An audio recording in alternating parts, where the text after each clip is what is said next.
Добре дојдовте во уште еден подкаст на новост во соработка со ДМ Дрогерија. Се радувам што имаме можност да зборуваме на различни аспекти од темата женско здравје, односно менструално здравје, и овој пат имаме соодветен соговорник на оваа тема, се разбира. Пред мене е доктор Мирјана Митрева-Русева, општ лекар на специјализација на физикална медицина. Во моментов на специјализација во Скопје, меѓутоа со долгогодишно искуство како општ лекар. Добре дојдовте, доктор Митрева-Русева. Драго ми е што ќе имаме можност да поразговараме малку. Добро ве најдов, ви благодарам за поканата. Општите лекари генерално важат за прави советници, луѓе од довеба на многу граѓани, на многу пациенти. Се гради тој низ годините однос, па знаеме да се јавиме на матичниот лекар без разлика дали ни треба некоја консултација за аналгетик, антисептик, некој симптом можеби што не мачи поврзан со нашето здравје. Па предпоставувам дека многу е важно и за лекарите да ја воспостават таа комуникација со своите пациенти. Посветувавте ли посебно внимание на тој аспект? Па да, постојат повеќе видови на пациенти. Има пациенти кои се советуваат со лекарите, има пациенти кои првично кога ќе се појави некој симптом, отвараат интернет, гуглаат, сурфаат, читаат информации. Понекогаш тие информации се точни, но може да прочитат нешто што е за нив премногу стручно и да не го разберат, па да бидат во заблуда. Некогаш е точно, некогаш информациите се од погрешни сајтови не се точни, а има и пациенти кои ќе им се појават симптоми, но не обрнуваат внимание, мене не ми е ништо и не бараат стручна помош. Значи постојат различни типови. Си ги препознавате ли?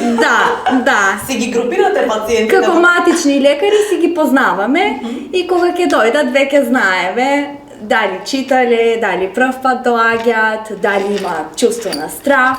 Тешко ли е да се развијат уверувањата на пациентите, да речеме, доколку тој нешто си прочитал и си наметнал самиот на себе некоја диагноза, тешко ли е да го разумете? Да, треба време да го убедиме дека не му е ништо, дека не е толку страшно, дека тоа што го прочитале можеби не се случува кај нив. Постојат, да. Времето, доктор, кога зборуваме за тој однос на доверба, се ослободуваат ли? Престануваат ли самите да се преиспитуваат, туку повеќе да се наслонуваат на вашата проценка и искуство? Да, мислам дека пациентите имаат доверба во лекарите, посебно кога на пациентот ќе му се објасни што му е, што му се случува, тогаш веќе стравот почнува да се губи. Така. Бидејќи имате и млади пациентки, девојки кои што девојчиња кои што стануваат девојки, го добиваат првиот менструален циклус, каква е улогата? Може ли да објасниме каква улога треба да игра матичниот лекар во тој процес на советување, можеби на давање информации дополнителни кои што родителот, мајката не можеле или не се стручни да ги дадат? Да, кај нас менструалниот циклус уште представува една табу тема. Не знам зошто е тоа така, но се уште е така. И ние како лекари советуваме кога ќе дојде девојчето, најчесто доаѓаат со грчеви во долниот дел на стомакот, исплашени, прв пат добиле менструација, и ние ги советуваме дека тоа е нормален дел од женското здравје, да се ослободат, од девојче преминуваат во девојка, во жена. Тоа е еден убав процес од нивниот живот. Да бидат, значи, срекни на еден начин. Сите да имаат матичен гинеколог, ги советуваме да прават прегледи, ехо секако, задолжително еднаш годишно. Ги ослободуваме на еден начин. Прифаќаат ли? Има ли голем број на девојки, да речеме, и особено на жени, кои што имаат некој однос, да речеме, имам грчеви, веднаш ќе земам аналгетик, или имаат листа на лекови кои што би ги користеле? Како вие им пристапувате кога имаат некои тегоби? Дали им нудите, не знам, некој чај или нешто кое што не е веднаш, не знам, производ на медицината на фармакологијата. Да. Има девојки кои веднаш си зеле апче, од аптека сами си купиле, аналгин, парацетамол, бруфен, има и кафетин менструал. Значи има и такви. А има и девојки кои доаѓаат и си бараат помош, прашуваат на колку време може да го пијат апчето, колку дневно. Ние им даваме совети да пешачат, да прават благи вежби, природни лекови, значи некој витаминска терапија, чаеви. Ако не помага, тогаш може да земат и аналгетик. Многу е битна исхраната, хидратацијата, да земаат доволно течности да пијат, исхраната да биде балансирана, чести, здрави оброци. Помагаат ли всушност тие, бидејќи имаме различни организми, жени со различен праг на толеранција на болка и да речеме на некои промени кои што се случуваат и се непријатни за секојдневното функционирање, колку може да се олесни со храна без користење на медикаменти? Може, многу вежбите помагаат. Ако вежбаат благи вежби, јога, пилатес, аеробик, пред да добијат менструација, пред да започне циклусот, ако ги прават вежбите, кај некои девојки помагаат, но кај некои не. Кај некој болката перзистира, е упорна и мора да земаат аналгетик.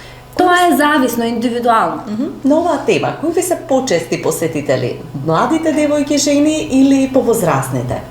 Ви се случува ли, да речеме, и повозрасни жени да имаат потреба да се советуваат, да ги насочувате, или тие некако имаат поголем сенс веќе за своето тело? Да, повозрасните веќе си ги знаат да си ги препознаат болките, кога што треба да земаат, но ако болката перзистира, трае повеќе, 24 часа, 48, тоа е веќе алармантно и мора да се јават на лекар да видиме што се случува, од каде е таа болка. Аналгетиците само ќе ја маскираат болката и ништо нема да добиеме, може напротив да ја влошиме ситуацијата.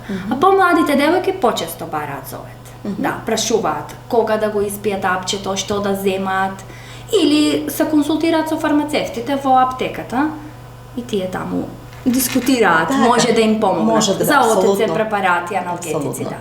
Бидејќи секој човек, секоја жена е различна и е нели свет сам за себе, во многу земји постои можност за отсуство во текот на месецот, да речеме од работа, кога имаат силни изразени симптоми.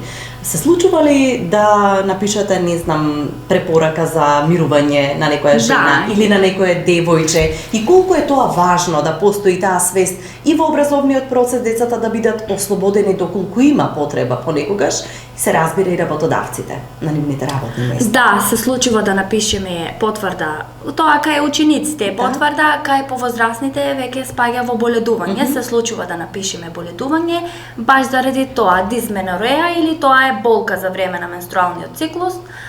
Работодавците треба да бидат свесни дека постојат жени на кои циклусот стварно им представува проблем. Навистина им е проблем, не можат да продолжат со работа и мора да бидат ослободени. Исто и кај ученичките, имаат болки, не можат да продолжат да ја следат наставата, да бидат ослободени. Кои се, освен тоа што може да имаат силни болки, се јавува ли, не знам, недостаток на концентрација кај можеби кај некои или причини поради кои што може и треба да го мируваат тој ден или два од менструалниот циклус? Да, може да се појави, малаксаност, да немаат доволно енергија, посебно кај девојките кои имаат пообилни менструални крварења, тоа се случува, значи тие чувствуваат слабост, малаксаност, замор, им треба одмор. Во рамките на овој проект вие бевте вклучени во едукација на средношколки, на млади девојки низ струмичките училишта. Колку е важно? Најпрво, како поминавте? Дали сте задоволни од приемот кај децата? Како тие реагира? Имаше ли прашање на она што вие сакавте да им го пренесете? Да, бевме дел од проектот Новост со ДМ дрогериите низ цел Југоисток, бевме низ средните училишта. Ученичките според мене беа презадоволни, сакаат да имаат вакви предавања, да научат нешто ново, беа слободни да постават и некое прашање, каде беше во Радовиш или и во Гевгелија, дури сами побара уште еднаш да ги посетиме, пак да им одржиме некое предавање на друга слична тема, беа задоволни. Со тоа, мислам, ја подигравме малку свеста за менструацијата, менструалното здравје, да не биде табу тема, да бидат задоволни со тоа, да прашуваат. Да. Чувствувате ли дека кај младите девојки се уште не достигаат информации, дека се потребни многу повеќе информативни средби, многу повеќе информативни материјали, можеби, кои што би биле надостапни? Ние знаеме дека има многу информации на интернет, но дали тие информации, ако не ги пребарате, се достапни за девојките? Во таа смисла, колку е важно да им се нудат онаму каде што се младите во училиштата? Да, мислам дека треба да има повеќе предавања, дали од наставниците или од надворешни некои соработници, вака од лекари. Потребно е повеќе едукација за да се ослободат девојките слободно да разговараат на таа тема. Се уште постои чувство на срам. Да, не се слободни да разговараат, да дискутираат, да прашуваат. Половина од девојките нема се уште избрано матичен гинеколог. Што е проблем? Па да. Бидејќи тие веќе се. Според мене е проблем, тие беа 4-та година, 18 години, полнолетни, некои од нив веќе имаат започнато со сексуален живот, значи мора да имаат гинеколог матичен и да си прават рутински прегледи. Бидејќи вие сте млада, претпоставувам дека комуникацијата била полесна, да ве чувствуваат можеби за поблиска, полесно да се разговара. Кои се некои од прашањата кои што можете да ги споделите, се разбира, со јавноста, на кои што нив им беше важно да разговараат, да добијат одговори? Најчести прашања беа и најзаинтересирани, мислам дека беа во делот кога зборував за деновите на овулација, за плодните денови, како да внимаваат, и ги советував да си на телефоните, да си ја симнат апликацијата MyPeriod. Таа е една, има многу такви, да си го следат менструалниот циклус, на колку денови добиваат, колку време им трае крварењето, дали е продолжено, дали е обилно, кога е овулацијата, да внимаваат, ако имаат сексуални односи, да користат заштита, затоа што се уште се млади, сигурно не сакаат да станат родители. Јас така со тие зборови ги советував. Значи, во тој дел беа најзаинтересирани како да си ја пресметат овулацијата во зависност од времетраењето на циклусот, и тоа е индивидуално. Ги прифаќаат ли вашите совети? Чувствувавте ли дека допирате до нив? Да. Некои кажаа дека веќе ја имаат апликацијата, ја следат, некои ја нема, па си ја инсталира. Во суштина беа задоволни од тоа што им го пренесовме. Векте само во урбани средини, така во градовите? Да, Југоисточна Македонија, да, во градовите. Сметате дека можеби треба да има и за малку помлади, да речеме, не знам, 9-то оделение по основните училишта, можеби во руралните средини? Да, мислам дека треба секој училиште да се посети и може и во основните, во 9-то оделение, бидејќи со начинот на живот веќе девојките добиваат циклус помлади. И тие се многу порано почнува циклусот, тие се исплашени, не знаат што им се случува, од дома ако немаат едукација, затоа треба и од дома да ги советуваме да знаат што е тоа, што им се случува, дека е нормално, ама се уште се мали да го прифатат тоа. Колку е важно и во училиштата да има попријателска средина за младите девојки во однос на, не знам, достапност до менструални влошки, достапност до луѓе со кои што би можеле да поразговараат, не знам, да речеме, училишниот психолог, доколку имаат некакви недоумици, затоа што секој доаѓа од различна средина и информациите со кои што располага понекогаш не се соодветни, не се доволни за да бидат правилно информирани и насочени. Да, потребно е да има низ училиштата материјали, посебно за помладите, кога ќе добијат да имаат влошки, каде може да се послушат и може да разговараат, со психологот, слободно може некое прашање да постават, нешто што не им е јасно.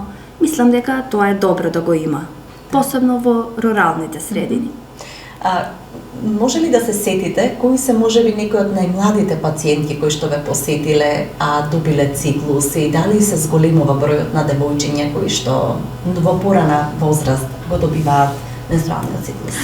Да, се сеќавам на едно девојче, значи беше 8 оделение, исплашена, дојде со мајка и поради грчеви во долниот дел од стомакот, што и доби циклус, како ќе биде сега. И девојчето мало не знае се уште што му се случува и Добро, со разговор објаснив што е тоа, но колку и можеше да разбере. Мали се, на таа возраст се мали, но со разговор од лекар, дома родителите, мислам дека поспокојна си отиде дома и без болка. А како се реагира кога имаме девојчиња на 8-9 годишна возраст која ќе добијат? Колку е важно соодветниот пристап тогаш, најпрво реакцијата од родителите, а понатаму и стручно лице, лекар кое што, да речеме, би било консултирано како да се постапува понатаму, бидејќи буквално за деца станува збор. Да, дома мајката треба да објасни дека тоа е нормално, дека и таа така добила циклус на која годишна возраст да каже, дека тоа мора да се случи еден ден. Ако веќе е објаснето од страна на родителите, децата мислам дека девојките добро го прифаќаат.